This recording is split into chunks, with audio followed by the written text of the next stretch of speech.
Live from 5 News, this is Breaking News. This afternoon, we're expecting new information from Arkansas State Police as they investigate the deadly attack at Devil's Den State Park. Yeah, welcome to 5 News Plus. Our team is, of course, all over this right now. There is a news conference that is scheduled for 2 o'clock today at the State Police Headquarters in Little Rock, not in Lowell like it was last night at 9:30, but this time it'll be down in Little Rock. We'll, of course, bring that to you live. This all began last night with a post from a stylist at a salon that thought at the time had taken video or was cutting the hair of the suspect. We went out and visited with her earlier this morning. We're going to hear from her coming up here in just a few minutes and get an insight as to what she was going through last night, especially after she posted that video to her Facebook page. Yes, and of course, police now have confirmed that they did arrest him at that salon. Here's some of the latest information we have right now. We have the latest mugshot of 28-year-old Andrew McGann. As we know, he was arrested around 5 last night at that hair salon in Springdale. He's in the Washington County Jail without bond, facing 2 charges of capital murder. Now, right now, we're learning that he was most recently a teacher in Sand Springs, Oklahoma. He was actually set to start as a teacher at Springdale Public Schools this year.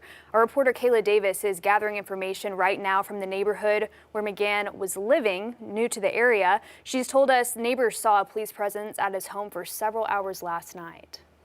And we can tell you that when she visited the neighborhood, that there was a couple of folks that she was trying to interview. They would not go on camera. That he did live at the address there. Confirmed a huge police presence from 6 o'clock until 11 o'clock last night.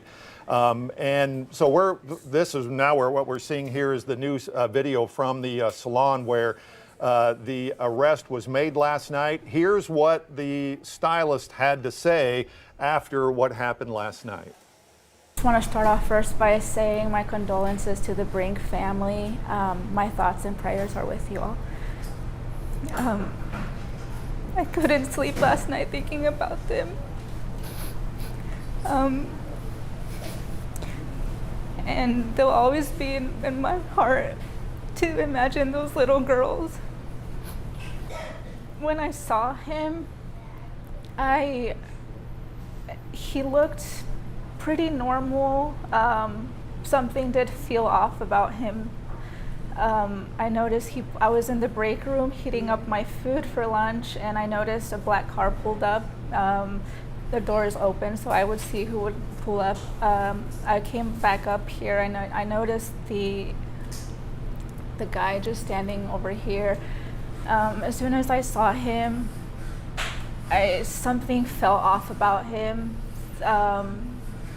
He looked pretty scary. He didn't look like he was okay. He was very timid. He was always with his head down, long hair covering his face.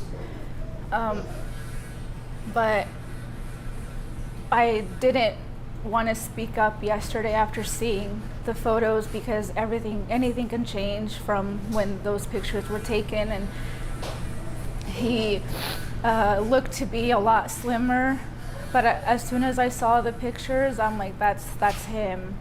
He just looked slimmer. Like I said, he was on the run. He probably didn't eat or,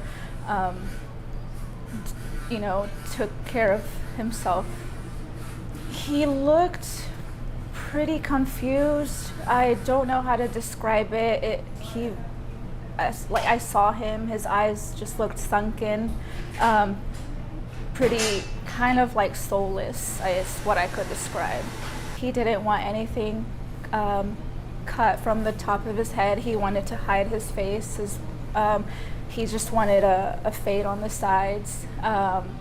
He didn't really know what he wanted, so I kind of explained to him what kind of haircut would go well with him, with what he had. Yeah, he just didn't want to touch anything from the top. Well, I was about 5 minutes into the haircut when a man pulled up and asking about whose car that was outside, and that's when he would tell him, I believe this is your car. And he just stood quiet. I guess he felt kind of scared.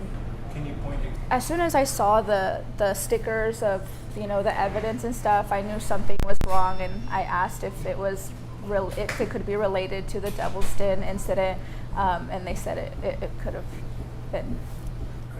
Yeah, it's been overwhelming. I've never been in a situation like this, so I just couldn't stop thinking about the little girls that saw his face.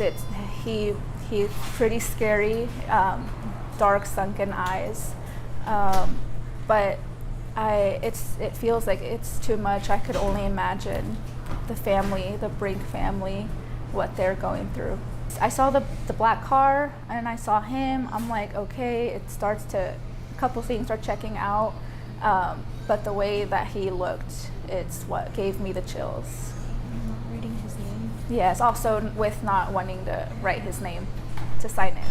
I will say, just anyone take caution. You know, these people can be among us. I would never realize that you could have someone in your chair that has done these horrible things, and just, you know, really be on the lookout and keep an open mind, and, you know, just try and be safe.